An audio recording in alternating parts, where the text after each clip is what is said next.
I'm Melinda Murphy-Heemstra, and this is my husband Tom. And we're here to talk a little bit about Michael Nielsen and the things we remember about him. And Yasmin and I are best friends. We've been friends for 25 years. We were roommates in New York, and I've met all the guys she's ever dated, and Michael was definitely different. I remember hearing about him, and then she came to New York to visit and brought photos from New Year's Eve. And he had a nice tan. He had a nice tan, yes he did, and he was hot. And so there was just a difference about how she talked about him. And then I finally got to meet him myself. He came to New York for business, and I went to New Jersey to meet him.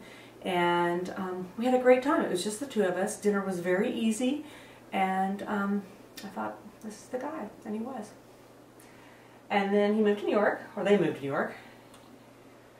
We hung out with them. We did stuff.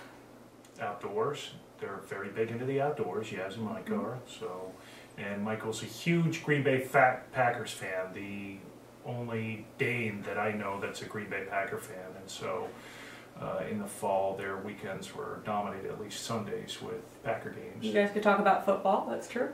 And then they decided to get married, and they were just going to go to City Hall. And I, being me, I wouldn't hear of it, so I decided that I would go down and have a whole wedding for them. And so I brought a cake, and I brought flowers, and I brought all this stuff, made fake rings out of duct tape, and Michael was great. He embraced it all. He liked it so much so that he even took the garter belt off of his teeth, which was pretty funny. And then they had the reception in our apartment in Manhattan. Right. And our apartment was filled up with friends. You guys had a bunch of friends there. And they just moved here. I couldn't believe how many friends they already had. It was incredible. And it went on pretty late, I remember. Until the wee hours of the morning. And then, I think was something that was really special to me was how much they loved or Michael particularly loved our daughter Macy.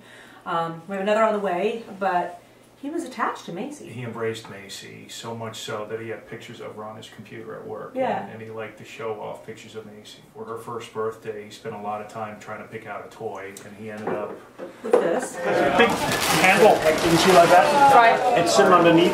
Right. So she can sit on it and she can also push it. Locomotive, fire truck, whatever it is, making all kinds of funny little noises that we hear constantly all day long because it's our daughter's favorite toy. The last time we saw them, we all were in Colorado right the week before they moved, and we all went hiking. Michael had to have his GPS watch. It was, it was a marked trail. We went around in a circle, but he had to have his GPS watch in case we weren't going to get lost. It was very cool. And then we went out for dinner. We just had a nice time. And then the last time I saw him, I remember he gave me one of his famous Michael bear hugs.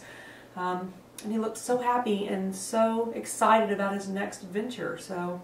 And we're sorry we're not going to be able to experience that with you because we had plans to visit in Australia at some point. So I know, Michael, what I think meant the most to me about you is how much you loved Yasmin, and I love her just as much. And my pledge to you is that I will be there for her through this and forever. And I know you're on to your greatest adventure of all, and you'll be blazing the trail with your GPS watch for all of us to follow. Rest in peace, Michael. We'll remember you. I love you.